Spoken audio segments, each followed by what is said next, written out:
La convergence des dernières avancées scientifiques dans le domaine de la santé, avec les progrès de l'intelligence artificielle, l'accès à des données massives de santé ou l'essor des modèles prédictifs, serait-elle en train de précipiter l'avènement d'un monde nouveau, celui de la médecine 4.0 ? Une médecine à la fois personnalisée, préventive et prédictive, source de progrès pour notre système de soins et d'espoir pour les patients. L'enjeu est de taille, et aujourd'hui plus que jamais quand la pandémie a mis en lumière un bien essentiel, notre santé. Radioscopie d'une révolution en marche.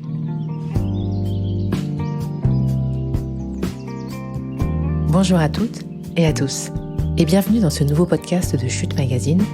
Pour tout vous dire, ce format est un peu différent des podcasts que l'on écoute habituellement. Il s'agit ici de ce que l'on appelle chez Chute un article sonore, un format que nous avons imaginé afin de donner plus d'accessibilité à nos contenus.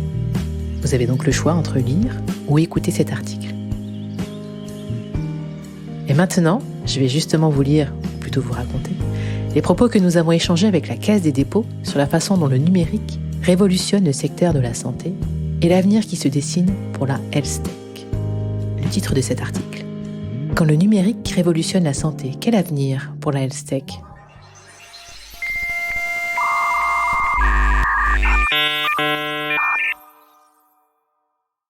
La Health Tech, un écosystème en plein boom. Depuis quelques années, les entreprises de la Health Tech sont engagées dans une course à l'innovation technologique sans précédent, mouvement qu'accompagnent les pouvoirs publics.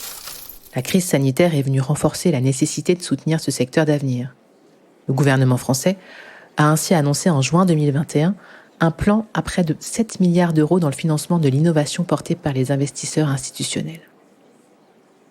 Avant d'aller plus loin, précisons que la Health Tech représente l'ensemble des technologies créées dans le domaine de la santé au sens large. Ce secteur se divise en 3 branches. Les biotech, solutions alliant sciences du vivant et technologie, physique, chimie ou informatique.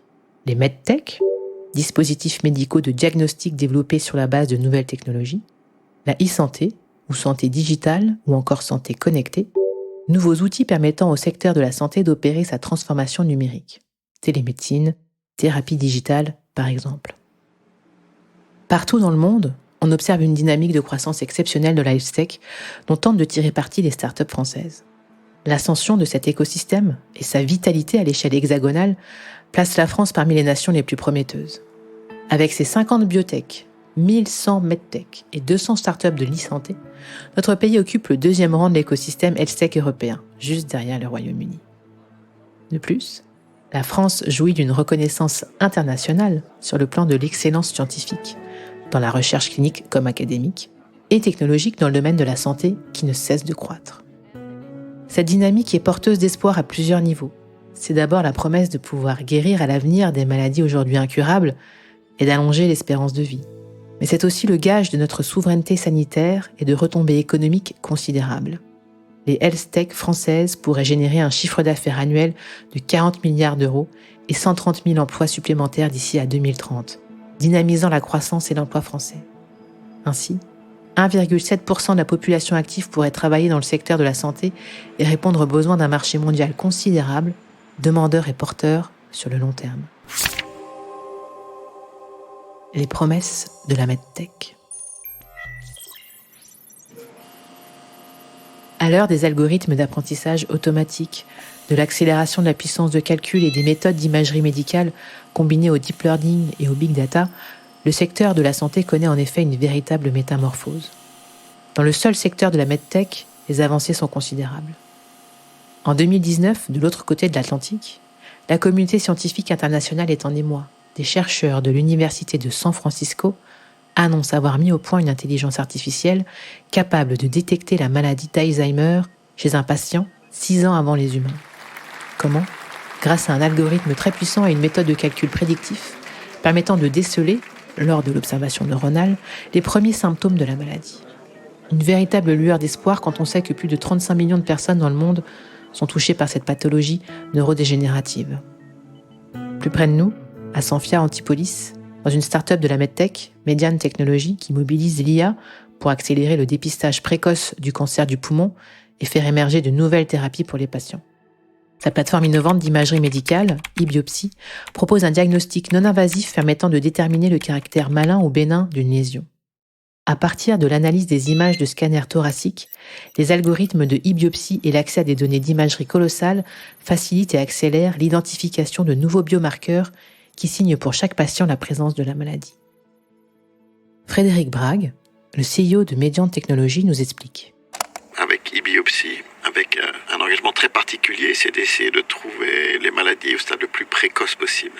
Nous on apporte une couche supplémentaire qui est la capacité d'analyser des masses d'informations colossales qui sont les données d'imagerie pour aller repérer des choses qu'on ne voit absolument pas à l'œil nu. C'est une démocratisation quelque part de la capacité de diagnostiquer en masse des patients pour vraiment les prendre d'un point de vue précoce. Si on les prend en stade précoce, quand c'est un stade 1, avant que ça commence à se répandre dans le sang, c'est une résection, vous l'enlevez et vous avez la capacité de sauver la vie du patient. Accompagner les champions de demain. En dépit d'un cadre plutôt favorable en France à l'éclosion de nombreuses startups, la transformation de ces pépites en leaders internationaux rencontre plusieurs freins. Réglementaires, de transfert de technologie, mais aussi financiers. Au-delà de la phase d'amorçage, les jeunes pousses de la health tech ont en effet besoin de capitaux importants pour grandir et rayonner à l'échelle mondiale et participer ainsi à la relance du pays. Mais les verrous sont en train de sauter. Une première éclaircie. Après une année 2020 marquée par la crise sanitaire, 2021 s'annonce exceptionnelle. La French Tech a réalisé des prouesses avec 5,6 milliards d'euros levés pendant le premier semestre, soit un doublement du nombre de levées par rapport à la même période en 2020. De nouvelles licornes ont vu le jour, portant à 17 le nombre des entreprises tech valorisées à plus de 1 milliard d'euros. Mais pour que la France s'impose comme un leader mondial de la health tech et en récolte tous les bénéfices médicaux, sociaux et économiques, il faut encore aller plus loin. Frédéric Brague, le CEO de Mediant Technologies, nous dit: Au niveau européen, il faut qu'on arrive à être capable de financer des sociétés innovantes de la même manière que font les États-Unis et la Chine. Si on était aux États-Unis, on serait déjà une licorne. C'est tout l'enjeu de CDC Croissance, filiale de la Caisse des dépôts spécialisée dans la gestion de fonds, qui avec son portefeuille de 2,5 milliards d'euros détecte et accompagne les champions de demain.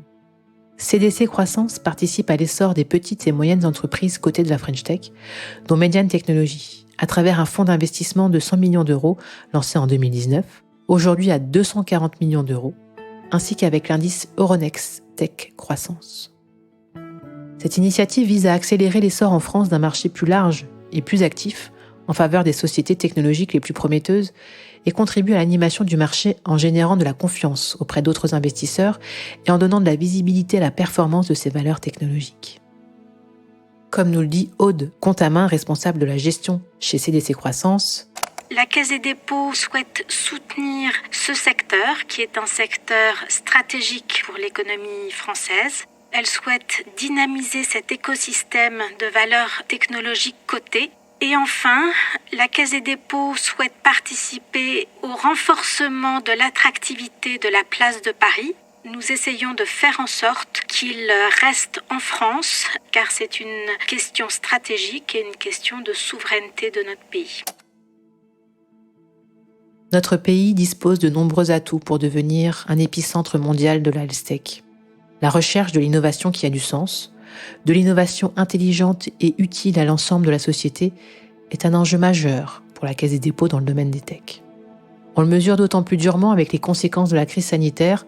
Le monde a besoin de technologies innovantes, mais aussi de financement pour répondre aux enjeux de santé et accompagner la transformation du monde médical.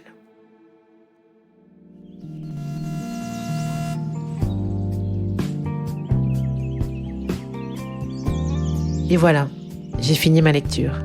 Vous en voulez d'autres ? Eh bien, cela tombe très bien. Nous avons d'autres articles à venir avec la Caisse des dépôts et même d'autres podcasts comme Tout Trône Modèle sur l'empouvoirment des femmes dans la tech ou encore La puce à l'oreille sur la culture numérique. Tout cela se passe sur Chute Radio et dans vos plateformes d'écoute préférées. À bientôt.